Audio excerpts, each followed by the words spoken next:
Can you imagine a world without wild animals and wild places? Answer that question. And I would like to hear anyone say, well, who cares?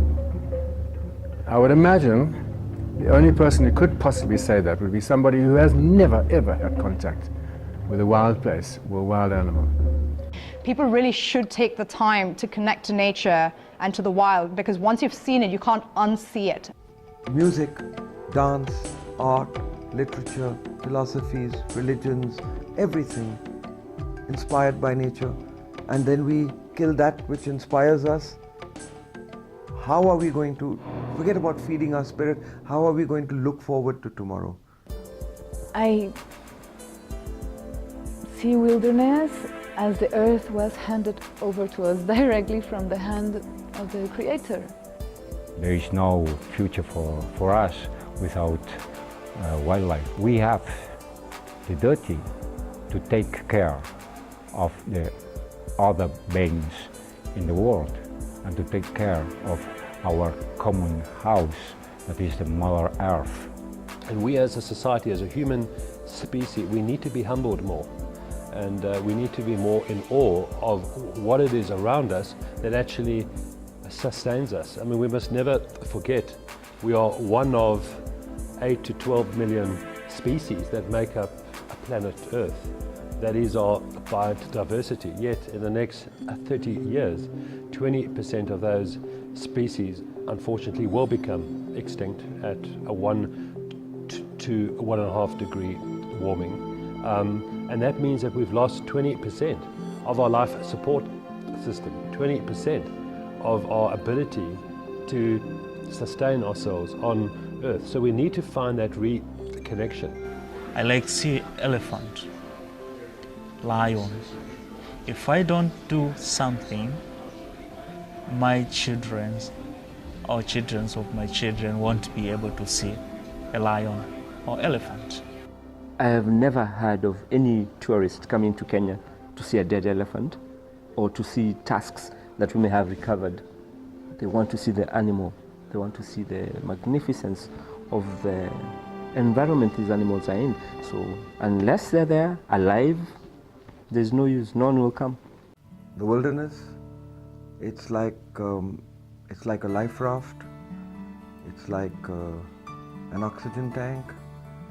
It feeds my soul, it feeds my spirit. All writers feel the same way, artists, poets, dancers, musicians, thinkers. All our inspiration came from the wilderness. And I come back to the same thing again. When all of us feel like this, why do we either destroy or sit idly by while we watch somebody else destroy? I cannot fathom that. I cannot fathom that. No creature ever has changed the world as much as humans have. Of course we will change things to suit ourselves, but we've gone overboard. We've changed things that now are beyond what suits us. Changing climate, changing the weather, changing the carbon cycle, the water cycle, the nitrogen cycle, the phosphorus cycle. How do we use this power to protect the systems that keep us alive? And we need to address and find a way of understanding how we make space for the wilderness that we all know we need, that humanity knows we need for our own existence. And we need to address it, and no one is tackling it from the point of view of saying, how do we design a system that we are going to live in, as opposed to just saying, we are living the system and how do we make space for wilderness, because we're running out of it. There's enough space on Earth for people's needs, not for people's greed. And I think that should be the first thing you teach your kids. We're at a position where Rome wasn't built in a day, but do we have enough time to build Rome? And that's the situation we're in. The Prime Minister of this country at that point, Atal Bihari Vajpayee, called our children in and he said, I want to meet these children. How did 1 million children asking to save the tiger? And in Indian mythology and religion, Lord Ram was banished for 14 years into the forest. And when we met the Prime Minister Vajpayee, we said to him that, look, if Lord Ram had to be banished into a forest today, where would you find a forest? And that was a message that he had tears in his eyes, and he said that if the children have woken up, why are adults sleeping? The things that we can't put back together again, maybe we ought to really protect. It's like my father used to say to me when I took things apart. I wanted to know how a clock worked, so I took it apart, and he said, it's okay, but you've got to save all the pieces and remember how to put it back together again. And we have not been saving all the pieces of the great engine that keeps us alive. And we certainly don't know how to put back together the parts that we have destroyed. There's a conspiracy in this planet for life. We are fighting that conspiracy. We are trying to prove a system wrong that was designed to be right and to nurture life. I think we might imagine we've become the gods we've invented.